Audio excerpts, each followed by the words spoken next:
Minha terra tem palmeiras onde canta o sabiá. As aves que aqui gorjeiam, não gorjeiam como lá.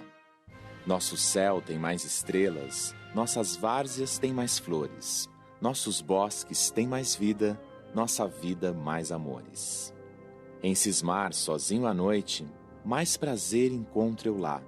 Minha terra tem palmeiras onde canta o sabiá. Minha terra tem primores, que tais não encontro eu cá. Em cismar sozinho à noite, mais prazer encontro eu lá. Minha terra tem palmeiras onde canta o sabiá. Não permita, Deus, que eu morra sem que eu volte para lá, sem que desfrute os primores que não encontro por cá, sem que ainda viste as palmeiras onde canta o sabiá.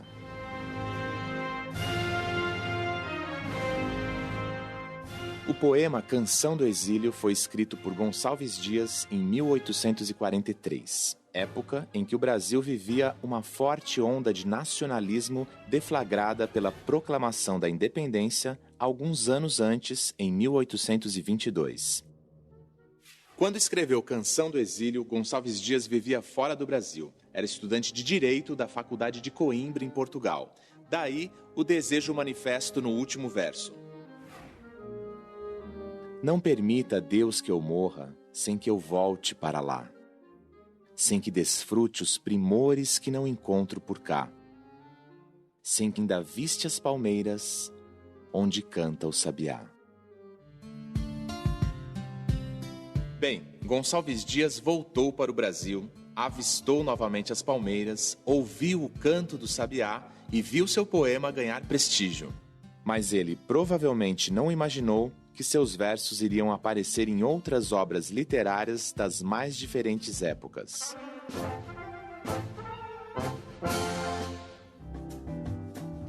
Mais de 60 anos se passaram e outro poeta, Joaquim Osório Duque Estrada, venceu o concurso para a escolha da letra do hino nacional brasileiro com o poema que cita versos da Canção do Exílio de Gonçalves Dias. Nosso céu tem mais estrelas, nossas várzeas têm mais flores. Nossos bosques têm mais vida, nossa vida mais amores. Do que a terra, mais da vida, Deus risonhos, lindos campos têm mais flores. Nossos bosques têm mais vida, nossa vida no teu seio mais amores.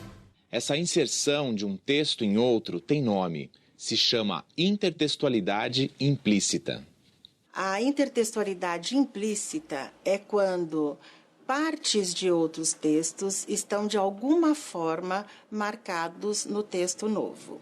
Não necessariamente é preciso que esteja o enunciado propriamente dito, mas algo que lembre o enunciado de outros. Então fica diluído, eu não consigo identificar, diferenciar o que fui eu que falei e o que foi o outro que falou, porque eu me apropriei daquela fala dele de uma forma muito particular, né, no sentido de tentar diluir, deixar implícito apenas. Só quem conhece o que o outro falou, quem conhece aquele texto, é que vai saber que eu estou citando uma outra voz.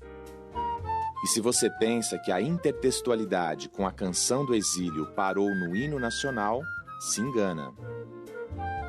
Nos anos 20, auge do movimento modernista no Brasil, Oswald de Andrade se debruçou sobre o poema de Gonçalves Dias para escrever o seu Canto de Regresso à Pátria. Veja um trecho. Minha terra tem palmares, onde gorjeia o mar. Os passarinhos daqui não cantam como os de lá.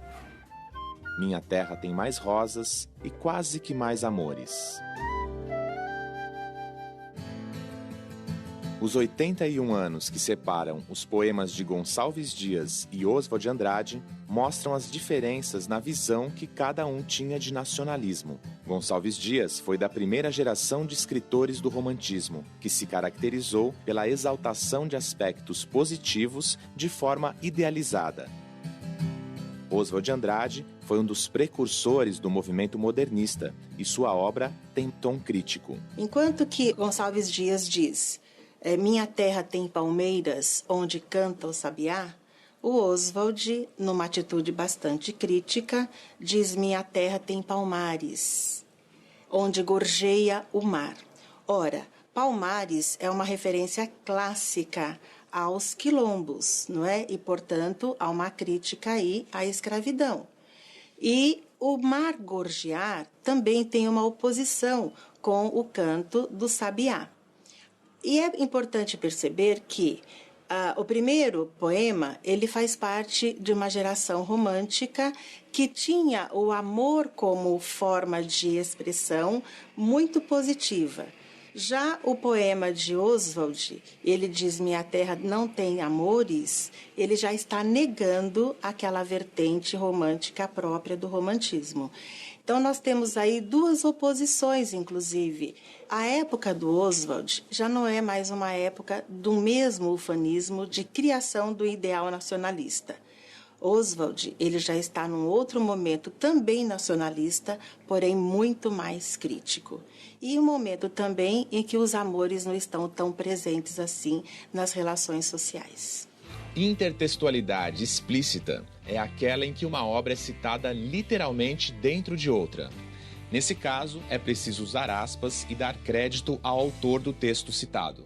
Quando a gente vê numa notícia de jornal, ou numa reportagem, ou num artigo de opinião, o autor do texto citando literalmente, né, a fala do outro, né, quando eu vejo trechos de depoimentos que as pessoas deram para reportagens, para notícias, ou citações que o autor de um artigo de opinião faz para reforçar a sua argumentação, né, cita um especialista no assunto.